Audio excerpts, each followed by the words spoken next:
Mais uma vez, estamos juntos para o nosso estudo em grupo das obras de André Luiz. Estamos estudando os Mensageiros e hoje temos o capítulo 33. A caminho da crosta. Após nos refazermos pela manhã, considerando a viagem ainda longa, despedimos-nos comovidos. Pelo menos quanto a mim, podia afirmar que me afastava com mágoa, tão belas as lições ali colhidas. Alfredo e a esposa nos abraçaram sensibilizados, desejando-nos jornada feliz e êxito no trabalho. Vários amigos da véspera estavam presentes, saudando-nos jubilosos. Tomamos o carro, agradavelmente surpreendidos. Ser-me-ia muito difícil descrever a pequena máquina que mais se assemelhava a pequeno automóvel de asas, a deslocar-se impulsionado por fluidos elétricos acumulados. Ele deu uma boa descrição. Sempre atencioso, Aniceto explicou.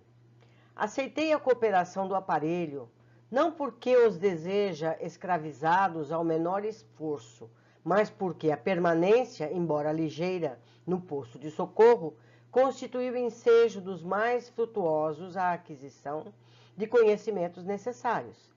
Receberam vocês lições intensivas relativamente aos nossos irmãos perturbados e sofredores, bem como sobre os efeitos da prece. Desse modo, temos nosso expediente bastante adiantado, considerando que se encontram ambos em tarefa de observação e aprendizado, acima de tudo. E depois de pequena pausa, continuou. Não creio toda a vida que possamos aproveitar a máquina até a crosta. Calculo que só podemos voar até o meio-dia. Em seguida, prosseguiremos a pé. Aniceto calou-se por instantes, sorriu noutra expressão fisionômica e acentuou.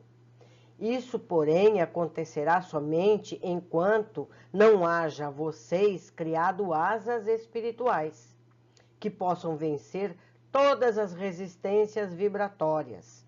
Semelhante realização pode não estar distante, dependerá do esforço que desejarem despender no trabalho aquisitivo. Todo aquele que opere e coopere de espírito voltado para Deus poderá aguardar sempre o melhor. Não é promessa de amizade, é a lei. O pequeno aparelho nos conduziu por enormes distâncias, sempre no ar, mas conservando-se a reduzida altura do solo. Quase precisamente ao meio-dia, estacionamos em humilde pouso, destinado a abastecimento e reparação da maquinária, de natureza daquela em que havíamos viajado. Despediu-se de nós o condutor, que nos desejou boa viagem, preparando-se para regressar.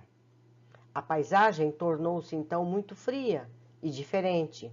Não estávamos em caminho trevoso, mas muito escuro e nevoento. Tornara-se densa a atmosfera, alterando-nos a respiração.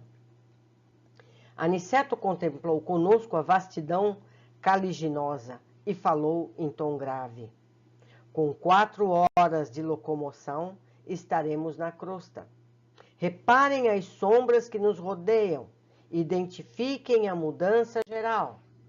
Infelizmente, as emissões vibratórias da humanidade encarnada são de natureza bastante inferior, em nos referindo à maioria das criaturas terrestres.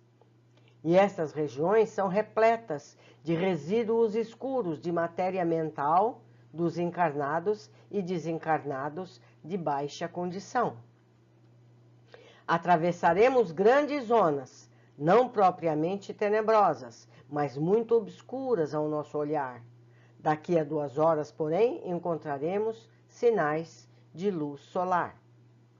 Nossa peregrinação, francamente, foi muito pesada e dolorosa, e somente aí avaliei, de fato, a enorme diferença da estrada comum que liga a crosta a nosso lar, aquela que agora percorríamos a pé, vencendo obstáculos de vulto. Imaginei comovido o sacrifício dos grandes missionários espirituais que assistem o homem, compreendendo então quão meritório lhes é o serviço e como necessitam disposições especiais e extraordinário bom ânimo para auxiliarem as criaturas encarnadas de maneira constante. Os monstros que fugiam à nossa aproximação, escondendo-se no fundo sombrio da paisagem, eram indescritíveis.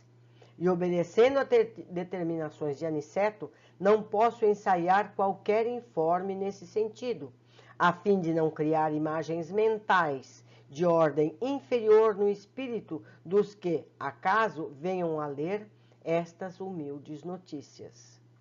Fazendo um intervalo aqui.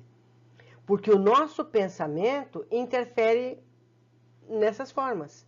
Se cada um de nós, lendo a descrição, formarmos mentalmente essas imagens, nós estaremos reforçando essas criaturas. Nós já aprendemos isso. No horário previsto por nosso orientador, começamos a vislumbrar de novo a luz do sol, como se estivéssemos em madrugada clara. O espetáculo era magnífico e novo para mim. Calor brando começou a revigorar-nos. Aniceto fixou o quadro maravilhoso dos raios de luz, atravessando as sombras, e falou de olhos úmidos. Agradeçamos ao Senhor dos mundos a bênção do sol. Na natureza física, é a mais alta imagem de Deus que conhecemos. Temo-lo nas mais variadas combinações, segundo a substância das esferas que habitamos dentro do sistema. Ele está em nosso lar, de acordo com os elementos básicos da vida, e permanece na Terra, segundo as qualidades magnéticas da crosta. É visto em Júpiter de maneira diferente, ilumina Vênus de outra modalidade. Aparece em Saturno, noutra roupagem brilhante. Entretanto, é sempre o mesmo, sempre a radiosa sede de nossas energias vitais. São muitos detalhes e muito importantes. Avançamos comovidos e daí a algum tempo surgiu-nos o astro sublime na posição que antecede o crepúsculo. Doutras vezes, viajando sempre através de estrada luminosa, é fácil de ser percorrida, em vista das possibilidades de volitação. Não fizera melhor reparo. Agora, porém, que atravessara névoas compactas, notava diferenças profundas. A certa distância surgia a Terra, não na forma esférica, porque nos achávamos não longe da crosta, mas como paisagem além da interpenetração. Vou repetir o parágrafo. A certa distância surgia a Terra, não na forma esférica, porque nos achávamos não longe da crosta, mas como paisagem além a interpenetrar-se nas extensas regiões espirituais. Eu entendo que a paisagem que nós temos, as montanhas, as planícies, ela segue informação em direção ao plano espiritual. Quer dizer, além da montanha que a gente vê, tem uma montanha que a gente não vê. Porque ela continua para o plano espiritual. Me contem vocês o que vocês acham que ele quis explicar aqui. Certo? Quer dizer, uma paisagem interpenetra a outra paisagem, a física e a espiritual. O sol resplandecia rumo ao poente, como enorme lâmpada de ouro. Aniceto, que parecia alegrar-se sobremaneira, exclamou: entramos na zona de influenciação direta da crosta.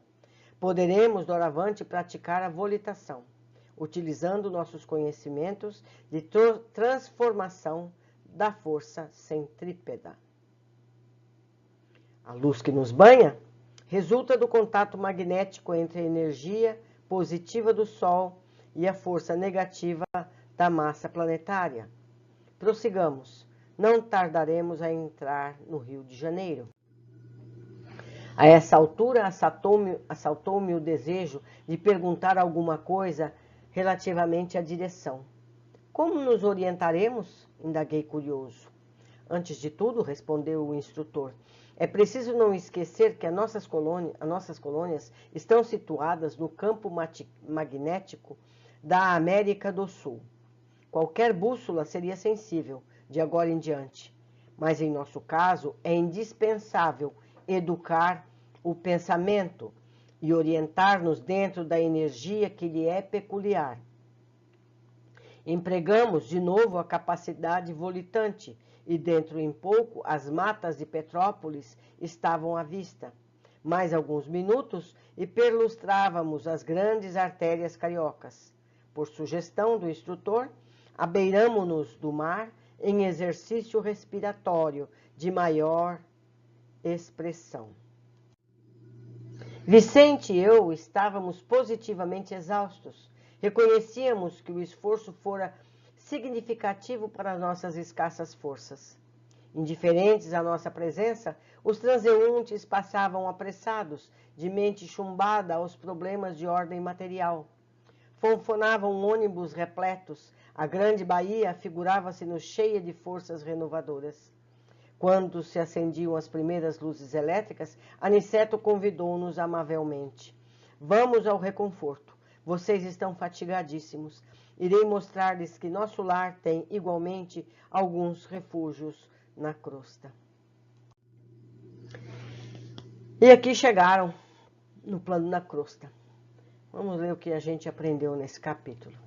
Que a gente pôde observar. Certamente há mais do que a gente foi capaz. André descreve o veículo que ainda não temos disponível na Terra. Uma pequena aeronave movida a bateria, algo similar temos visto nos filmes de ficção espacial. Porque ele diz que o carro é pequeno, que o carro é voador e que é movido a energia elétrica, guardada em bateria. É o que eu concluí. Aniceto esclarece que seguirão com o veículo apenas até mais próximo à crosta. Depois seguirão a pé.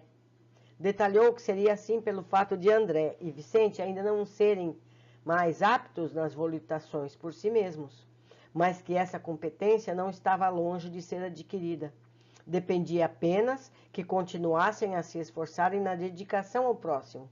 É da lei que os que se dedicam às tarefas relacionadas a Deus tenham aquisição de competências. 3. O veículo, quando chegaram, precisou de manutenção e foi abastecido. Ou seja, é uma máquina como a que nós temos aqui na crosta, com as mesmas necessidades de reparos e abastecimento. Não funciona com passe de mágica, certo? Nem com vontade, certo? Precisa de algum tipo de energia que foi reabastecido. 4. Mais uma vez, André descreve a dificuldade de respirar nas regiões de vibrações mais densas, ou seja, os pulmões espirituais sentem as diferentes vibrações atmosféricas. O local era escuro e denso, resultado dos pensamentos dos encarnados e desencarnados. Com 2 horas de caminhada, puderam então ver a luz solar.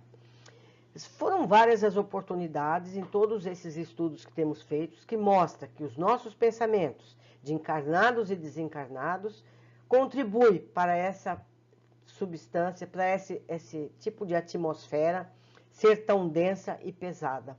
Quando nós formos mais esclarecidos, quando a gente pensar em assuntos melhores, mais elevados, basta que não sejam negativos. Não precisa nem ser tão elevados. No dia que a gente pensar menos besteiras, menos